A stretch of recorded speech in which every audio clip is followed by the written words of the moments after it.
गेंदबाज उनकी ईगो से खेल रहे हैं, बार बार उनको सेम स्लॉट पे बॉल डाल रहे हैं, बार बार वो विकेट अपना फेंक के जा रहे हैं। अजिंक्य रहाणे बोझ साबित हो गए, मतलब अजिंक्य रहाणे को क्यों खिला रहे हैं? अब गुजरात से सीखे, जब गुजरात को लगा कि भैया अब बहुत ज्यादा हो रहा है रिद्धिमान साहा का, तो उन्होंने आज के मैच में उनको बैठा दिया, आराम दिया। आप भी रहाणे को बैठा देते, समीर रिजवी को आप खिला सकते थे इंपैक्ट के तौर पे, जिन्होंने अपना डेब्यू ही इस टीम के खिलाफ किया था। राशिद खान को छक्के भी लगाए थे, 2 छक्के मारे थे, खाते ही अपने छक्के के साथ खोला था।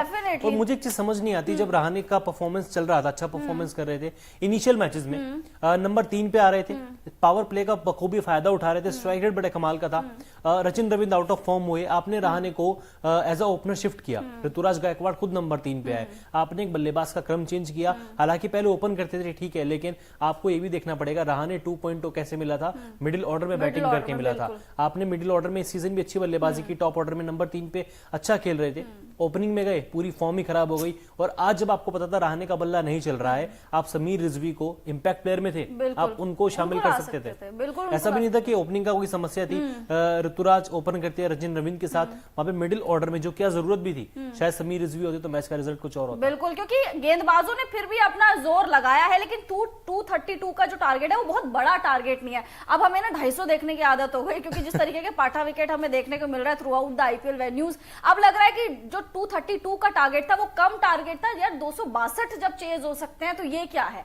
पंजाब जैसी टीम जो है जो 262 चेज कर सकती है, तो ये सीएसके जहां पे शिवम दुबे है, डेरिल मिचेल है, डेरिल मिचेल और मोइन अली ने नो डाउट एक टेम्परामेंट सेट कर दिया था, लग रहा था कि चेज हो जाएगा। But Mohit Sharma again death overs में जिस तरीके से वो आते हैं, खैर अब तो पहले ही वो मिडिल ओवर्स में उनका विकेट ले लिया था उन्होंने, बट जिस तरीके से मोइन अली और डेरिल मिचेल ने बल्लेबाजी की है, डेरिल मिचेल अर्धशतक लगाने के बाद आप उनको ड्रॉप कर देते हैं। एक तो मुझे समझ नहीं आ रहा कि महेंद्र सिंह धोनी के चोट कहां लगी ठीक है, आप उनको ड्रॉप कर देते हैं, बट डेरिल मिचेल उस तरीके का कंसिस्टेंटली परफॉर्म भी नहीं कर पाए, क्योंकि शुरुआत बहुत ही ज्यादा खराब हुई थी डेरिल मिचेल की। साथ साथ मोइन अली थोड़ा सा टेम्परामेंट उन्होंने भी दिखाया, शुरुआत उनकी भी बहुत ज्यादा खराब हुई थी। बट आज के मैच को अगर देखा जाए, गेंदबाजों ने फिर भी अच्छा, मतलब बहुत अच्छी गेंदबाजी नहीं बट ठीक ठाक गेंदबाजी करी। बैटिंग आपको जिता सकती थी और बैटिंग में आपका डब्बा गुल नजर आया। शिवम दुबे पे आप इतना ज्यादा डिपेंड हो रहे हैं, जब शिवम दुबे चलते हैं तब सीएसके जीतती है, अदरवाइज नहीं जीतती। रविंद्र जडेजा ने भी अच्छा एफर्ट दिखाया,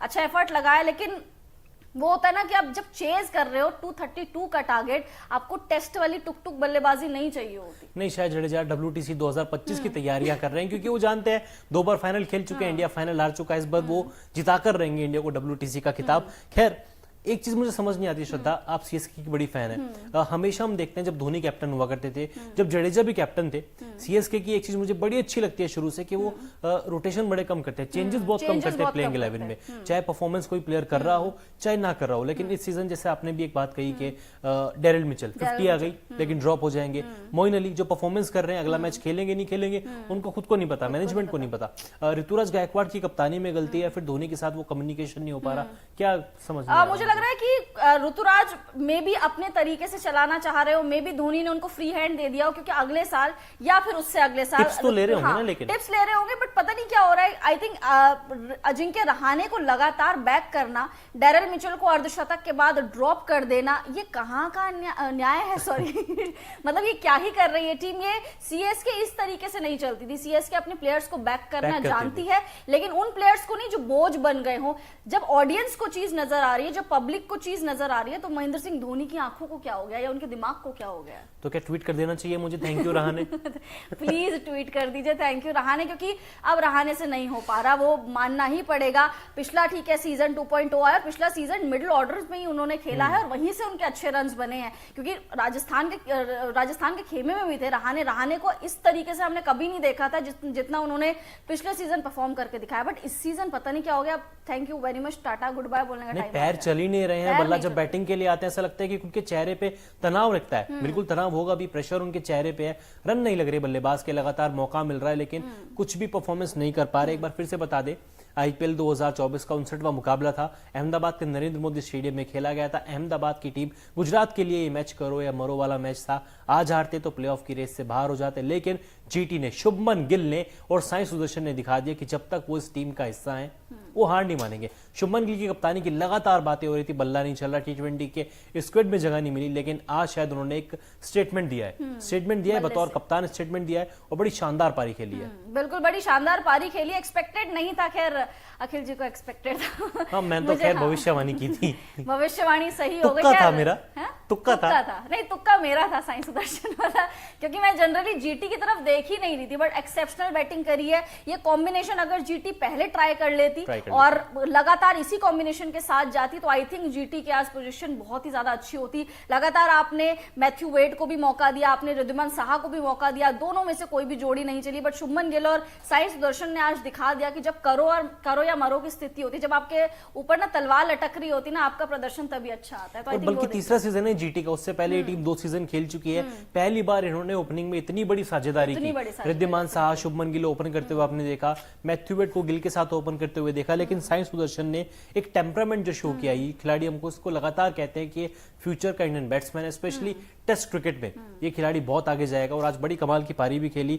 51 गेंदों में 103 किए साईं सुदर्शन ने, 206 का स्ट्राइक, 202 का स्ट्राइक रेट, 5 चौके 7 छक्के। और कप्तान शुभमन गिल की बात करें, 55 गेंदों में 104 रन, 9 छक्के, 6 छक्के 9 चौके, इनका स्ट्राइक रेट 190 का था। आईपीएल में चौथा शतक साईं सुदर्शन का, पहला शतक और पहले विकेट के लिए 210 रन। इस पार्टनरशिप ने सीएसके को बाहर कर दिया था, बट मुझे लगता है कि चेज हो जाता जब तक मोइन अली, जब तक डैरेल मिचेल खेल रहे थे। उसके बाद मिचेल आउट हुए, मोहित शर्मा की गेंद आई, मिचेल आउट हुए, उसके बाद शिवम दुबे आ गए थे पिक्चर में। तो जब तक दुबे और आई थिंक मोइन अली थे, तब तक भी लग रहा था कि चेज हो जाएगा। जब रविंद्र जडेजा आए तो लगा कि भैया आप तो टेस्ट खेलने वाले, अब यहां से मुश्किल है। बट जडेजा ने भी थोड़ा बहुत शुरुआत में टेम्परामेंट दिखाया, उसके बाद वो भी डब्बा गुल डाउन हो गए। उसके बाद धोनी आए, भैया महेंद्र बाहुबली धोनी आए, 11 गेंदों में उन्होंने 26 रन बना दिए थे 250 के स्ट्राइक रेट से। कुछ फैंस को तो खुश कर दिया, अपने फैंस को खुश कर दिया, एक हाथ का छक्का भी लगाया, मिनी हेलीकॉप्टर भी लगाया, फैंस को खुश हो गए। लेकिन सीएसके के जो फैंस थे, जो पूरी टीम के फैन है, जैसे मैं धोनी की फैन हूं, बट उससे पहले आई थिंक टीम भी आती है, तो टीम के उससे बहुत ज्यादा बुरा लग रहा है कि यार अब बहुत ज्यादा दिक्कत हो जाएगी, क्योंकि डीसी इनके नीचे ही है। भले ही नेट रन रेट माइनस में है, बट डीसी नीचे ही है और पॉइंट सेम है सबके। तो अब देख लीजिए नंबर 4 पे टीम आ गई है। आज का मैच हारने के बाद 12 मैच खेले हैं, 6 जीते हैं, 6 आ रहे हैं, 12 अंक अभी भी हैं, टॉप 4 में बने हुए हैं, चौथे नंबर पे हैं, लेकिन रन रेट इस टीम का गिरा है। जीटी की बात करें तो ये 10वें से 8वें नंबर पे ये टीम आ गई है। 12 मैच 5 जीत, 10 अंक इनके हो गए। अभी भी ये टीम प्लेऑफ की रेस में बरकरार है, अपनी उम्मीदें जिंदा रखी हुई हैं, हालांकि चांसेस बहुत कम है, लेकिन अभी भी ये टीम प्लेऑफ की रेस में बनी हुई है। अगर बात करें श्रद्धा, एमएस धोनी को लेकर लगातार बातें हो रही हैं। पंजाब वाला मैच 9वें नंबर पे बैटिंग करने आए, गोल्डन डक पे आउट हुए, आज नंबर 8 पे बैटिंग करने आए और जिस तरीके से क्लीन हिट कर रहे थे, 11 में 26 नॉट आउट, 3 छक्के। राशिद खान को डेथ ओवर में जिस तरीके से उन्होंने बल्लेबाजी की, रह रहे कि वही सवाल उठता है कि जब इतनी अच्छी बल्लेबाजी कर रहे हो, गेंद को इतना क्लीन हिट कर पा रहे हो, आप ऊपर क्यों नहीं आ रहे? बिल्कुल, देखिए अब ये सबका ही सवाल है, मतलब सिर्फ आपका नहीं, हर कोई यही चाहता है कि एमएस धोनी ऊपर खेलने आए। जडेजा से तो एटलीस्ट ऊपर आए, क्योंकि जडेजा जिस फॉर्म में है वो थोड़ा सा नीचे आ सकते हैं। धोनी ऊपर आए, जब 250 के स्ट्राइक रेट से आप खेल सकते हो, बड़ी बड़ी हिट्स लगा सकते हो, राशिद को चौके छक्के मार सकते हो, तो ऊपर क्यों नहीं? बट आई थिंक इंजरी वाला भी इशू है, क्योंकि 20 ओवर वो जो कीपिंग भी कर रहे हैं और कीपिंग में आपको बहुत ज्यादा स्क्वाट करना पड़ता है, उठक बैठक बहुत ज्यादा हो जाती है, तो नीज पे बहुत ज्यादा प्रेशर आता है। तो आई थिंक वहां प्रेशर बहुत ज्यादा हो जाता है, ऊपर से विकेटों के बीच में आपको दौड़ लगानी पड़ती है, जब आप ज्यादा गेंदें खेलते हो आपको रन्स भी भागने पड़ते हैं। तो आई थिंक मेडिकल इशू के चलते शायद वो ऊपर नहीं आ रहे हो, जैसे कि स्टीफन फ्लेमिंग ने भी कहा था कि वो उनको बहुत ज्यादा मेडिकल इश्यूज है, जिस तरीके से उनकी मेडिकल मतलब जो अभी सर्जरी वगैरह हुई उसके बाद वो पूरी तरीके से फिट अपने आप को महसूस नहीं कर रहे हैं। आई थिंक मेडिकल इशू बहुत बड़ा फैक्टर है कि वो ऊपर नहीं आ रहे। और इस टीम के पास कोई बैकअप विकेट कीपर भी नहीं है। अरे विल्ली अविनीश विकेट कीपर है, अनकैप्ड प्लेयर है। डेविन कॉनवे का ना होना कहीं ना कहीं सीएसके को भारी पड़ रहा है। अगर डेविन कॉनवे होते तो शायद हम देख सकते थे कि एमएस धोनी को एज ए इम्पैक्ट प्लेयर भी प्लेइंग 11 में खेलता हुआ देख सकते थे, शायद वो तब ऊपर बैटिंग करने आते, ऊपर बैटिंग में भी तब आ सकते थे। बट डेविन कॉनवे अगर होते तो आई थिंक अजिंक्य रहाणे तो सबसे पहले बाहर हो जाते। ठीक है, अगर डेविन कॉनवे होते वो तो सबसे पहले बाहर हो जाते, क्योंकि बहुत ज्यादा बोझ बन गया। अब हम लोगों को जब नजर आ रहा है तो टीम को, मैनेजमेंट को क्यों नहीं नजर आ रहा, वो समझ नहीं आ रहा। गेंदबाजों की बात करें, सबकी पिटाई हुई है आज अच्छी तरीके से, बट शार्दुल ठाकुर थोड़ी सी अच्छे इकोनॉमिकल रहे, तुषार देशपांडे ने भी ठीक ठाक गेंदबाजी करी है, बाकी सब 10 की इकोनॉमी से ऊपर सबने रन्स लुटाए हैं, बहुत खर्चीले साबित हुए। फिर से मैं यही कहूंगी कि 232 का जो टारगेट था वो उतना ज्यादा बड़ा नहीं था, चेजेबल टारगेट था। अगर वहां पे आपकी जो 3 ट्रिपल आर है, अगर वो ढंग से खेल लेते, अपना विकेट फेंक के नहीं जाते, थोड़ा सा डेरिल मिचेल और मोइन अली उन्होंने अपना पूरा एफर्ट लगाया है, धोनी थोड़ा सा ऊपर आ जाते,